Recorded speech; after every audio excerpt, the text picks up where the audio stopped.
नमस्कार, 7 बजे 7 सवाल में स्वागत है आप सभी का और मैं हूं आपके साथ शगुफ्ता। देखिए, रूस यूक्रेन जंग को 1 महीना हो गया है, लेकिन इस युद्ध पर निर्णायक फैसला नहीं आ सका। इसी बीच रूस दिनों दिन यूक्रेन पर आक्रामक हमले लगातार करता जा रहा है, बढ़ाता जा रहा है। रूस को चारों तरफ से घेरने की कोशिश भी की जा रही है। अब अमेरिका के नेतृत्व में पश्चिमी देश रूस पर तमाम तरह के बैन्स लगा रहे हैं, लेकिन रूस इन चेतावनियों से जरा भी चिंतित दिखाई नहीं दे रहा। ऐसे में हमारे आज के 7 सवाल इसी मुद्दे के इर्द गिर्द घूमेंगे। रूस यूक्रेन से जुड़े हैं आज के हमारे 7 सवाल और पहला और अहम सवाल मैं आपके सामने रखती हूँ और वो ये कि रूस के खिलाफ हो रही मोर्चेबंदी का किस तरह का और क्या असर होगा।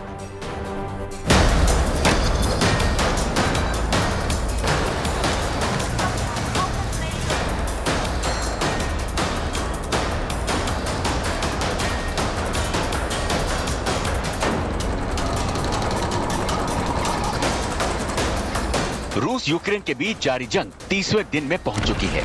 इन 1 महीने में यूक्रेन में चारों तरफ तबाही और बर्बादी का मंजर है। यूक्रेन की लाख अपीलों के बाद भी दुनिया रूस पर रोक लगाने में नाकाम रही है। लेकिन अमेरिका की अगुवाई में अब रूस की चौतरफा घेराबंदी की जा रही है। कल ब्रसेल्स में नाटो, G7 और यूरोपीय यूनियन की 3 बड़ी बैठकें हुई, जिसमें अमेरिकी राष्ट्रपति जो बाइडेन शामिल हुए। इस बैठक में रूस के खिलाफ इस तरह की मोर्चाबंदी की गई कि अगर रूस से जरा भी चूक हुई तो दुनिया तीसरे विश्व युद्ध के मुहाने पर खड़ी हो जाएगी।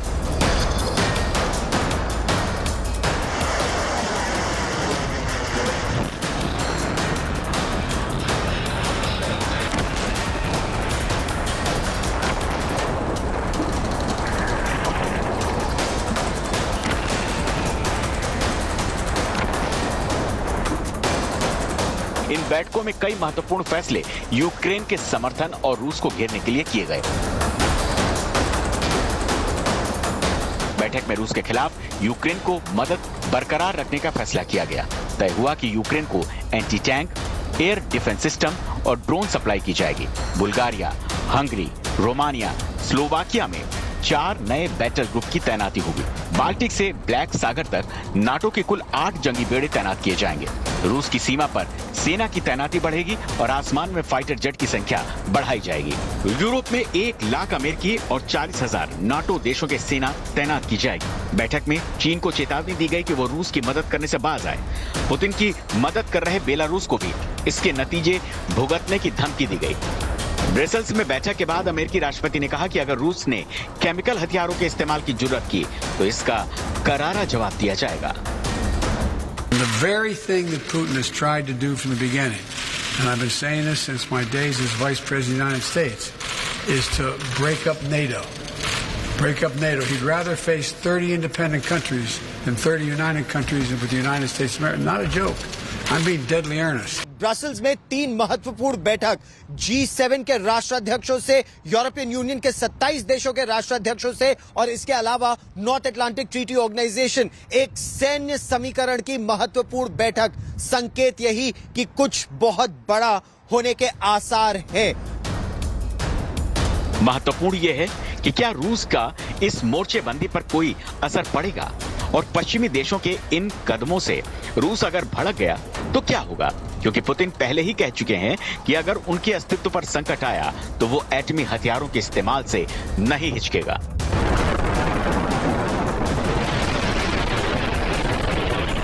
पोलैंड के वार्सा से गौरव सावंत, गुड न्यूज टुडे। अब देखिए, पूरा यूक्रेन इन दिनों तबाही की दास्तान सुना रहा है। लगातार बमबारी की वजह से यूक्रेन के कई शहरों में खाने पीने का संकट खड़ा हो गया।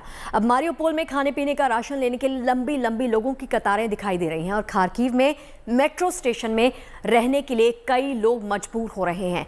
ऐसे में आज का हमारा दूसरा सवाल इसी पर आधारित है, वो ये कि कैसे सुलझेगा यूक्रेन का ये मानवीय संकट।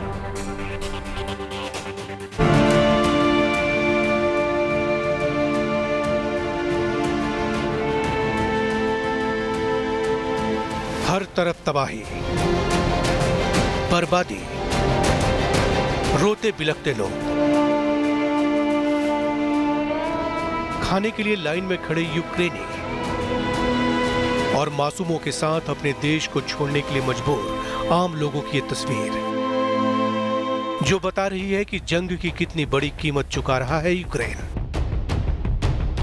यूक्रेन के हर बड़े शहर में यही खौफनाक मंजर दिखाई देता है। क्या कीव, क्या खार्किव और क्या मारियोपोल। आज से 30 दिन पहले इन शहरों में रौनक थी, लोग अपने घरों में रहते थे, लोगों के चेहरे पर मुस्कान थी। लेकिन अब ये तस्वीरें बता रही हैं कि यूक्रेन में कितना बड़ा मानवीय संकट आ खड़ा हुआ है, किस कदर लोग मजबूर हो गए हैं। खार्किव जैसे शहरों में अपनी जान बचाने के लिए काफी संख्या में लोग मेट्रो स्टेशंस में रह रहे हैं, क्योंकि रूस की तरफ से लगातार बमबारी की जा रही है। रिहायशी इलाकों को भी जमकर निशाना बनाया जा रहा है। लोगों के सामने अपनी जान बचाने की चुनौती है। आशियाना उजड़ चुका है। ऐसे में उनके लिए इन मेट्रो स्टेशंस का ही सहारा बचा है। 1 महीने से जारी जंग की वजह से खाने पीने का भी संकट विकराल हो चुका है। यूक्रेन के पोर्ट सिटी मारियोपोल की तस्वीरें बता रही हैं कि लोग कितने मजबूर हैं। रूसी सेना ने 90% शहर को तबाह कर दिया है। मारियोपोल में रूसी बमबारी से अब तक 3000 के करीब लोग अपनी जान गंवा चुके हैं। शहर का संपर्क भी बाहरी दुनिया से कट चुका है। जरूरत के सामान की आपूर्ति नहीं हो पा रही। Станом на цей день у місті перебувають близько 100 тисяч людей у нелюдських умовах, в повній блокаді, без їжі, без води, без ліків, під постійними обстрілами, під постійним бомбардуванням. Вже не перший тиждень ми намагаємося організувати стабільні гуманітарні коридори для маріупольців. І майже всі наші спроби, на жаль, зриваються російськими окупантами, обстрілами або свідомим терором. रूसी सैन्य टुकड़ियों ने 1 हफ्ते से ज्यादा समय में मारियोपोल पर घेरा डाला हुआ है और लगातार हो रही बमबारी की वजह से ये शहर तबाही की कगार पर पहुंच चुका है। यहाँ बिजली, पानी और खाने पीने के सामान की भारी किल्लत है। कई जगहों पर खाने के साथ साथ पानी के लिए लोगों की लंबी कतारें लगी हैं। यही वजह है कि संयुक्त राष्ट्र महासभा ने भारी सहमति से एक प्रस्ताव पारित करके यूक्रेन में मानवीय संकट के लिए रूस को दोषी ठहराया है। प्रस्ताव में रूस से तुरंत संघर्ष विराम करने और लाखों नागरिकों समेत घरों, स्कूलों और अस्पतालों की सुरक्षा करने की अपील की गई है। जंग की वजह से यूक्रेन में बड़ी संख्या में लोगों का पलायन हुआ है। रूसी हमले के बाद अब तक करीब 35 लाख लोग यूक्रेन छोड़कर दूसरे देशों में शरण ले चुके हैं। Bureau report, good news today. अब देखिए, यूक्रेन का पड़ोसी देश है पोलैंड, और पोलैंड को डर ये सता रहा है कि यूक्रेन के बाद रूस का अगला निशाना वो हो सकता है। तो ऐसे में पोलैंड के प्रति एकजुटता दिखाने के लिए अमेरिका के राष्ट्रपति जो बाइडेन पोलैंड जा पहुंचे, और बाइडेन यूक्रेन और पोलैंड के बॉर्डर पर भी जाएंगे। ऐसे में आज का हमारा तीसरा सवाल यही कि पोलैंड से रूस को मिलेगा क्या सख्त पैगाम।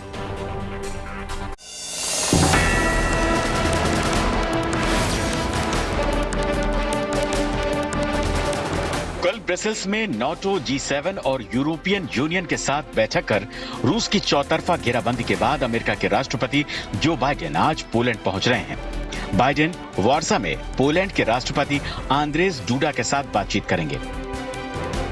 ब्रसेल्स के बाद अब अमेरिका के राष्ट्रपति जो बाइडेन यहां वॉर्सो आ रहे हैं, पोलैंड के राष्ट्रपति डूडा से मिलने के लिए, बातचीत करने के लिए, उन्हें आश्वासन देने के लिए, और साथ ही साथ यहां पर ह्यूमैनिटेरियन असिस्टेंस जो लगभग 21 लाख लोग जो यूक्रेन से निकले और यहां पर विस्थापित है, उनकी किस तरह से सहायता की जा रही है, उसमें अमेरिका, नेटो देश और यूरोपियन यूनियन किस तरह सहायता कर सकते हैं, वो बहुत अहम होगा अगले 24 से 48 घंटों में देखना। रूस यूक्रेन युद्ध के मद्देनजर बाइडेन का पोलैंड दौरा बहुत महत्वपूर्ण है। पोलैंड यूक्रेन का पड़ोसी है और यूक्रेन की सीमा के पास रूसी बमबारी जारी है। बाइडेन पोलैंड रूस की सीमा के नजदीक एक शहर भी जा रहे हैं। ये वो शहर है जो यूक्रेन की सीमा से सिर्फ 50 किलोमीटर दूर है। पोलैंड नाटो का सदस्य देश है और बाइडेन इस दौरे के माध्यम से रूस को ये संदेश देना चाहते हैं कि अगर रूस ने नाटो देश पर हमला किया तो उसका रूस को जोरदार जवाब मिलेगा। नाटो को डर है कि यूक्रेन के बहाने पोलैंड पर रूस हमला कर सकता है। ऐसे में अमेरिकी राष्ट्रपति के पोलैंड दौरे से न केवल पोलैंड का मनोबल बढ़ेगा, बल्कि ये संदेश भी जाएगा अगर रूस की तरफ से चूक हुई तो नाटो एकजुट होकर रूस को जवाब देने के लिए तैयार है। पोलैंड जैसे जो देश हैं, जो नेटो के सदस्य भी हैं, उनकी भी चिंताएं बढ़ रही हैं, क्योंकि उन्हें इस बात का खतरा है कि आने वाले वर्षों में अगर रूस ने जिस तरह से हमला किया यूक्रेन पर, आने वाले वर्षों में रूस और ताकतवर हो जाएगा और मजबूत हो जाएगा, और रूस पोलैंड जैसे देशों पर भी अपनी दृष्टि डाल सकता है और यहां पर भी हमले हो सकते हैं। बमबारी यहां से महज 10 किलोमीटर दूर, यानी यूक्रेन और पोलैंड की सीमा से महज 10 किलोमीटर दूर हो भी चुकी है, और इसीलिए ये बैठक बहुत अहम है आगे की दशा और दिशा को निर्धारित करने के लिए। अमेरिकी राष्ट्रपति के दौरे से पहले पोलैंड ने रजेजो जैसियोंका एयरपोर्ट की एयरफील्ड पर surface to air missile defence system Patriot को तैनात कर दिया है। साथ ही यूक्रेन सीमा से करीब 100 किलोमीटर दूर के दायरे में मिलिट्री हार्डवेयर सिस्टम को भी सक्रिय कर दिया है। बाइडेन के दौरे से पहले पोलैंड ने यूक्रेन की सीमा के पास अमेरिकन सैनिकों की तैनाती भी कर दी है। अब जब से ये रूस यूक्रेन लड़ाई शुरू हुई है और तकरीबन 20 लाख यूक्रेनियन पोलैंड में आए हैं शरण लेने के लिए, अब पोलैंड इस लोगों को जो आ रहे हैं शरण लेने के लिए, उसको वो एक दाव पेच की तरफ यूज करके वो यूक्रेन की स्थिति को देखते हुए यूरोपियन यूनियन को अब कह रहा है कि आप मेरे को मेरा $36 बिलियन पैसा रिलीज करिए ताकि मैं अपने देश में लगा सकूं। अमेरिकी राष्ट्रपति के युद्ध क्षेत्र के बिल्कुल नजदीक पहुंचना रूस को यह पैगाम है कि अमेरिका के सब्र का पैमाना छलक चुका है।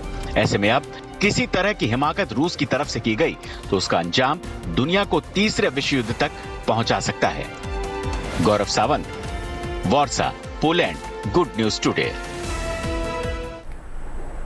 तो यूक्रेन की तरफ से ये दावा किया जा रहा है कि 9 मई से पहले रूस किसी भी तरह से यूक्रेन पर कब्जा कर लेगा। अब रूस कहा यह जा रहा है कि इसके लिए पुतिन कोई भी कीमत चुका सकते हैं। ऐसे में आज का हमारा चौथा सवाल यही है कि क्या रूस यूक्रेन युद्ध के खात्मे की तारीख आखिर तय हो गई है?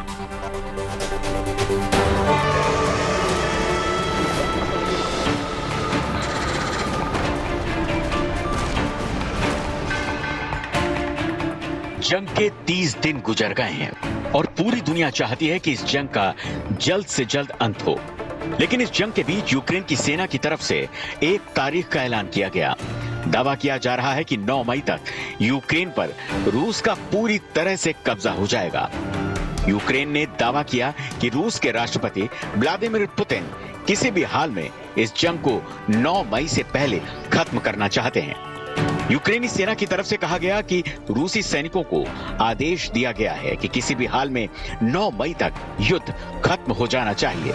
9 मई की तारीख इसलिए चुनी गई है क्योंकि इस तारीख का रूस के लिए ऐतिहासिक महत्व है। इस दिन रूस हर साल विक्ट्री परेड का आयोजन करता है। 9 मई की तारीख नाजी जर्मनी पर जीत का दिन माना जाता है। यूक्रेनी सेना के इस दावे में इसलिए भी दम नजर आ रहा है कि रूसी सेना पिछले कुछ दिनों से यूक्रेन पर धुआंधार हमले कर रही है।